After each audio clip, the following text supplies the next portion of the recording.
নমস্কার প্রিয় দর্শক, আপনারা দেখছেন দ্য কেবি নিউজ প্লাস। আপনাদের সঙ্গে কথা বলছি আদিত্য।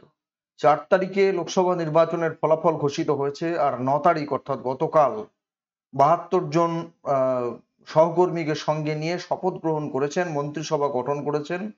দেশের প্রধানমন্ত্রী পদে তৃতীয়বারের জন্য শপথ নিয়েছেন নরেন্দ্র মোদী। অর্থাৎ খুব দ্রুততার সঙ্গে সমস্ত শরিক দলকে ম্যানেজ করে, তাদের বুঝিয়ে সুঝিয়ে, তাদের আস্থা অর্জন করে তিনি দেশের প্রধানমন্ত্রী হিসেবে তার মন্ত্রিসভা গঠন করে নিয়েছেন। একটা ঐক্যের ছবি গোটা দেশ জুড়ে, গোটা বিশ্বের কাছে পৌঁছে দেওয়ার চেষ্টা করা হয়েছে এনডিএ এর তরফ থেকে। এখন আর বিজেপি সরকার বা মোদী সরকার তো বলা হচ্ছে না, এখন বলা হচ্ছে এনডিএ সরকার। ঠিক আছে, একটা ঐক্যবদ্ধ চেহারা। ইন্ডিয়া জোট বারবার তারা যখন বলবার চেষ্টা করছে খুব অস্থায়ী সরকার তৈরি হয়েছে, 5 দিন 7 দিন 20 দিন 1.5 মাস 1 মাস ইত্যাদি সময় বেঁধে দেওয়া হচ্ছে, এই পর্যন্ত সরকার থাকবে তারপরেই পড়ে যাবে। এর বিপরীতে দাঁড়িয়ে কিন্তু এনডিএ একটা সংঘবদ্ধ চেহারা দেখাবার জন্যই এত কম সময়ের মধ্যে দ্রুততার সঙ্গে কিন্তু সরকার গঠন করে নিয়েছে। এবং যেটা বলা যায় যে দুই বড় শরিক অর্থাৎ অন্ধ্রপ্রদেশের চন্দ্রবাবু নাইডু এবং বিহারের নীতিশ কুমার তারা যথেষ্ট খুশি। যেটা মনে করা হচ্ছিল যে তারা যেসব ভারী ভারী দপ্তর চাইছেন, গুরুত্বপূর্ণ দপ্তর চাইছেন, না হলে তারা বেঁকে বসবেন, আপাতত যতটা গর্জেছে ততটা কিন্তু বর্ষায়নি। তারা কিন্তু মোটের ওপর একটা সন্তোষ প্রকাশ করেছে নরেন্দ্র মোদীর ওপরে, এবং সেইভাবে গভর্নমেন্টটা ফর্ম করা হয়েছে। কিন্তু এখানেই কি কথা শেষ? এখানেই কি কথা শেষ? কেন আমরা এই কথা বলছি? চন্দ্রবাবু নাইডু বা নীতিশ কুমারকে বাদ দিয়ে ছোট ছোট যে সমস্ত দলগুলো কে নিয়ে এনডিএ সরকার গঠন করতে হয়েছে, তারা কি সকলেই খুশি? তারা কি সকলে আহ, এই ইউনাইটেড যে এনডিএ তার যে ছবি সেটা দেখাতে চাইছে? কোথাও কি সেখানে কোনো ক্ষোভ বিক্ষোভ নেই? সেখান দিয়ে কোনো অভিযোগ কি উঠে আসছে না? আসছে, আসছে। সে নিয়েই কথা বলবার জন্য আমাদের এই প্রতিবেদন। মূলত যত গন্ডগোল কিন্তু ওই মারাঠা ভূমে অর্থাৎ মহারাষ্ট্রে। মহারাষ্ট্রে বর্তমান সময়ে দাঁড়িয়ে সরকার চলছে কাদের? একনাথ শিন্ডে মুখ্যমন্ত্রী এবং বিজেপি এবং এনসিপি অর্থাৎ অজিত পাওয়ারের এনসিপি, এরা মিলে মহারাষ্ট্রে সরকার চালাচ্ছে।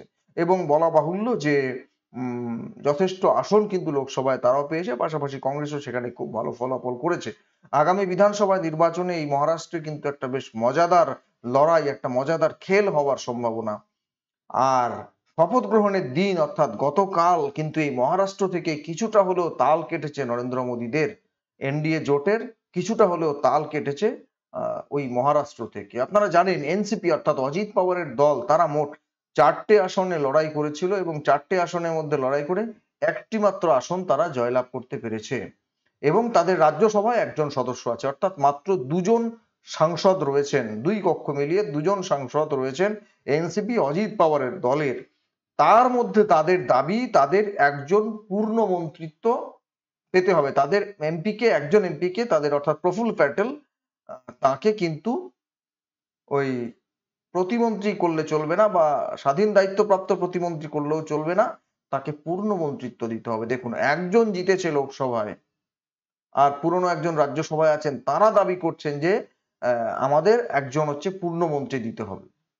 সকালবেলা শপথ গ্রহণের আগের দিন রাত্রিরে বা বিকেলের দিকে যখন প্রফুল্ল প্যাটেলকে ফোন করে বলা হয় বিজেপির তরফ থেকে যে আপনি মন্ত্রিসভায় থাকছেন, প্রাথমিকভাবে সায় দিয়েছিলেন, কিন্তু যখন তিনি জানতে পারেন যে না, রাষ্ট্রমন্ত্রীর পদ এমনকি স্বাধীন দায়িত্বপ্রাপ্ত রাষ্ট্রমন্ত্রীও নয়, তখন কিন্তু তিনি বেঁকে বসেন। কি বলেন তিনি? অজিত পাওয়ার তার দলের নেতাকে ফোন করে বলেন যে এইরকম প্রস্তাব দেওয়া হচ্ছে বিজেপির তরফ থেকে। তখন অজিত পাওয়ার বিজেপির নেতৃত্বকে পাল্টা জানান যে আমাদের এমপি অর্থাৎ রাজ্যসভার বর্তমান সাংসদ যিনি প্রফুল্ল প্যাটেল, তিনি কিন্তু এর আগে কেন্দ্রে পূর্ণমন্ত্রী হিসেবে দায়িত্ব পালন করেছেন, সুতরাং তার পদের অবনতি হয়ে যাবে যদি তাকে প্রতিমন্ত্রী হিসেবে শপথ গ্রহণ করানো হয়। সুতরাং এখন আমরা মন্ত্রিত্ব নেব না, আমাদের যদি মন্ত্রিত্ব দিতে হয় তাহলে পূর্ণ মন্ত্রিত্বই দিতে হবে, আদারওয়াইজ আমরা মন্ত্রিত্বে শপথ নেব না। বিজেপির থেকে আবার অনুরোধ করা হয়, কিন্তু না, আবার তারা ফিরিয়ে দেন এবং বলেন যে না, এখন আমরা মন্ত্রিত্ব নেব না, আমরা দরকার হলে 3-4 মাস অপেক্ষা করব। কারণ তারা কোন কোন হিসেব করে বলছেন যে তাদের হয়তো রাজ্যসভায় সদস্য সংখ্যা বাড়তে পারে, সুতরাং 3-4 জন এমপি হয়ে যাবেন, তখন তারা একজন পূর্ণ মন্ত্রিত্বের দাবি করে রাখছেন এখন থেকেই, তখন নেবেন, এখন নিলেন না। কালকে কিন্তু এনসিপি অজিত পাওয়ারের দলের কেউ শপথ গ্রহণ করেননি। সুতরাং এটা একটা খটকা লেগে থাকলো প্রথম থেকেই, এই একটা খটকা কিন্তু লেগে থাকলো। 1 নম্বর, এখানেই কি শেষ? না, আবার দ্বিতীয় ঘটনা সেই মহারাষ্ট্র থেকে। আমরা আগেই বলেছিলাম যে প্রথমে বড় শরিক হচ্ছে বিজেপি, তারপরে চন্দ্রবাবু নাইডু, নীতিশ কুমার, তারপরে কিন্তু একনাথ শিন্ডে। অর্থাৎ একনাথ শিন্ডে এবারে মহারাষ্ট্রে যে ফলাফল হয়েছে আপনারা জানেন, একনাথ শিন্ডের নেতৃত্বাধীন যে শিবসেনা, সেই শিবসেনা 7টি আসন পেয়েছে এবং উদ্ধব ঠাকুরের যে শিবসেনা তারা 9টি আসন পেয়েছে। এবারে এই 7টি আসন পেয়ে একনাথ শিন্ডে তাদের একজনকে স্বাধীন দায়িত্বপ্রাপ্ত প্রতিমন্ত্রী করার কথা হয়েছিল এবং স্বাধীন দায়িত্বপ্রাপ্ত প্রতিমন্ত্রী হিসেবেই একনাথ শিন্ডের দল থেকে একজন কিন্তু শপথ গ্রহণ করেছেন। কিন্তু একনাথ শিন্ডে তাতেও খুশি নন। তিনি বলছেন যে শিবসেনা তো বিজেপির সবচেয়ে পুরনো সঙ্গী এবং বিশ্বস্ত সঙ্গী, তাহলে আমাদের 7 জন এমপি জয়যুক্ত হলেন, 7 জন এমপি নিয়ে আমরা সমর্থন করলাম, কিন্তু আমাদের কি একটা পূর্ণমন্ত্রীর দপ্তর দেওয়া যেত না? আমাদের কেন একটা পূর্ণমন্ত্রিত্বের দপ্তর দেওয়া হলো না? কি রকম আচরণ করলো বিজেপি? তারা অনেকগুলো উদাহরণকে সামনে আনার চেষ্টা করছেন। তারা বলছেন যে চিরাগ পাসওয়ান, লোক জনশক্তি, তারা তো 5 জন সাংসদ পেয়েছেন, জিতেছেন, ব্যাস তাদের একজনকে পূর্ণমন্ত্রিত্ব দেওয়া হয়েছে, চিরাগ পাসওয়ানকে। তারা বলছে জেডিএস, জনতা দল সেকুলার, কুমারস্বামী, দেবেগৌড়ার দল, তারা তো মাত্র 2 জন জিতেছেন, তার মধ্যে জেডিএস এর কুমারস্বামীকে পূর্ণমন্ত্রক দেওয়া হয়েছে। জিতন রাম মাঝি 1 জন জিতেছেন, জিতন রাম মাঝিকে পূর্ণমন্ত্রিত্ব দেওয়া হয়েছে। জয়ন্ত চৌধুরী, তার ভালো মন্ত্রক দেওয়া হয়েছে। তাহলে আমরা শিবসেনা বিজেপির সবচেয়ে বিশ্বস্ত এবং পুরনো সঙ্গী, জোট সঙ্গী, আমাদের একটা পূর্ণমন্ত্রিত্ব দেওয়া গেল না? এই যে ছোট ছোট বিষয়গুলো নিয়ে ক্ষোভ ধুমায়িত হচ্ছে, এই সবগুলোকে কাটিয়ে কিন্তু বিজেপিকে আগামী দিনে সরকার চালাতে হবে।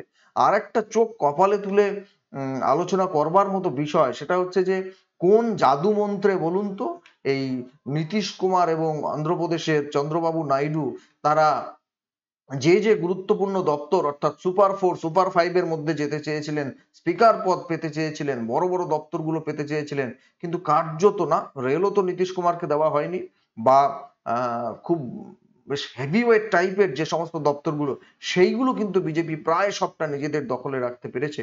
তাহলে কোন জাদু বলে, কোন মন্ত্র বলে এই যে বড় বড় শরিকগুলো তারা বশ হয়ে গেলেন, তারা নিঃশর্তে সমর্থন দিলেন? তারাও কি ভাবছেন যে রাজ্যে তাদেরও সরকারটাকে চালাতে হবে, সুতরাং কেন্দ্রীয় সরকারে তারা যদি থাকেন তাহলে তারাও কিন্তু রাজ্যের যে সমস্ত প্রয়োজন সেই প্যাকেজগুলো তারা কিন্তু কেন্দ্রীয় সরকারের কাছ থেকে হাতিয়ে আনতে পারবেন এবং প্রয়োজনে তখন চাপ সৃষ্টি করে, তখন দর কষাকষি করে যদি কিছু করা যায়। সেই জন্য বললাম যে বড় 2 শরিক কিন্তু আপাতত খুশি, কিন্তু আপাতত খুশি হলেও এই যে ছোট ছোট শরিকি যে বিষয়গুলো, যেমন এনসিপি, তারা অজিত পাওয়ার, তারা সরকারে গেলই না, জোট সঙ্গী অথচ সরকারে গেলই না। যদিও তাদের 1 জন জিতেছে, মাত্র 1 জন জিতেছেন এবং রাজ্যসভায় 1 জন আছেন। ওই 1 জন নিয়ে যদি তারা এরকম দর কষাকষি করতে থাকেন, তাহলে পরবর্তী সময়ে এইরকম দর কষাকষি আর কারা কারা করতে পারেন এবং তখন কি অবস্থা হতে পারে, এটা ভেবেই তো কার্যত রাতের ঘুম উবে যাবার কথা। এটা ভেবেই তো কার্যত রাতের ঘুম উবে যাবার কথা এনডিএ শিবিরের, বিজেপি শিবিরের, নরেন্দ্র মোদী। যাই হোক, সবকিছু কাটিয়ে প্রধানমন্ত্রী পদে শপথ নেওয়ার পরদিনই আজকে কাজ শুরু করে দিয়েছেন নরেন্দ্র মোদী। তিনি কিষাণ নিধির যে ফাইল, সেই ফাইলে সই করে আজকে তৃতীয়বারের জন্য প্রধানমন্ত্রী হওয়ার পর কাজ তিনি শুরু করে দিয়েছেন। দেখা যাক, এইরকম দর কষাকষি করেই বোধহয় চলতে হবে তাকেও বাকি পথটা। এবং হ্যাঁ, অজিত পাওয়ারের টিম বলেছে যে আমরা অপেক্ষা করতে পারবো, অসুবিধা কিছু নেই, কিন্তু পূর্ণ মন্ত্রিত্বই আমাদের দিতে হবে। 1 জন জিতেছে, তাকে পূর্ণ মন্ত্রিত্বই দিতে হবে। যেমন ওই হাম পার্টি জিতন রাম মাঝি, তিনি জিতেছেন, ব্যাস, বিহারের প্রাক্তন মুখ্যমন্ত্রী, তাকে ওই 1 জন জিতে 1 জনকেই পূর্ণ মন্ত্রিত্ব দিতে হয়েছে। জেডিএস 2 জন জিতেছিল, তাকে পূর্ণ মন্ত্রিত্ব দিতে হয়েছে, আবদার মেটাতে হয়েছে। প্রিয় দর্শক, কি বলবেন আপনারা? আপনাদের মূল্যবান মতামত কমেন্ট বক্সে কমেন্ট করে জানাবেন এবং নজর রাখবেন আমাদের প্রত্যেকটা প্রতিবেদনে। বিরোধীরা যে দাবি করছে, ইন্ডিয়া জোটের পক্ষ থেকে যে দাবি করা হচ্ছে যে এই সরকার খুব বেশি দিন টিকবে না, এই সরকার একটা অস্থায়ী সরকার এবং একটা টালবাহানার সরকার, তাদের সেই দাবি নস্যাৎ করে দিয়ে, তাদের সেই দাবিকে উড়িয়ে দিয়ে কতদিন সুষ্ঠুভাবে এই সরকারকে চালাতে পারেন নরেন্দ্র মোদী। এবং মহারাষ্ট্রের যিনি মহারাষ্ট্রের যিনি উপমুখ্যমন্ত্রী দেবেন্দ্র ফডনবিস, আগে মুখ্যমন্ত্রী ছিলেন, এখন বোধহয় উপমুখ্যমন্ত্রী, এখন জোট সরকার চলছে, তো তিনিও বলেছেন যে মন্ত্রক বন্টনের ক্ষেত্রে একটা সাধারণ নিয়ম করা হয়েছে, একটা সূত্র করা হয়েছে, সুতরাং একটা দলের জন্য সেই নিয়মটা তো আর ব্রেক করা যায় না, বুঝতেই পারছেন কটাক্ষ আছে। এবং উভয় দলকেই স্মরণে রাখতে হবে যে যে বিধানসভা নির্বাচন আসছে, সেই বিধানসভা নির্বাচনে মহারাষ্ট্র থেকে কিন্তু বড় রকমের খেলা হবে। একনাথ শিন্ডে হয়তো মনে মনে ভাবতে পারেন যে শরদ পাওয়ার এবং কংগ্রেসের যে সরকার ছিল সেখানে, সেই সরকারকে ভেঙে চুরে দিয়ে একটা, এবং এবং তার সঙ্গে শিবসেনাও ছিল, সব ভেঙে চুরে দিয়ে বিজেপিকে এ রাজ্যে ক্ষমতার অলিন্দে নিয়ে আসার পিছনে যে বড় অবদানরা রেখেছিলেন একনাথ শিন্ডে, কার্যত নিজের দলের সঙ্গে বেইমানি করে, প্লাস এই অজিত পাওয়াররাও করেছিলেন নিজেদের এনসিপির সঙ্গে বেইমানি করে, কোট আনকোট বেইমানি করে, তার পুরোপুরি যে আশীর্বাদ বলুন বা তার পুরোপুরি যে একটা পুরস্কার উপহার, সেটা কিন্তু তারা পেলেন বলে মনে হচ্ছে না। তাদের এই ক্ষোভ, সেই ক্ষোভ কিন্তু ধোঁয়ায়িত থাকলো ভেতরে। সেই ক্ষোভের বহিঃপ্রকাশ আরো অন্যভাবে ঘটে কিনা, নাকি কোনো কৌশলে আবার ম্যানেজ করে নিতে পারেন নরেন্দ্র মোদী এই জোট শরিকদের, এদিকে আমাদের নজর থাকবে। আপনাদের নজর থাকবে কেবি নিউজ প্লাসের পর্দায়। ধন্যবাদ।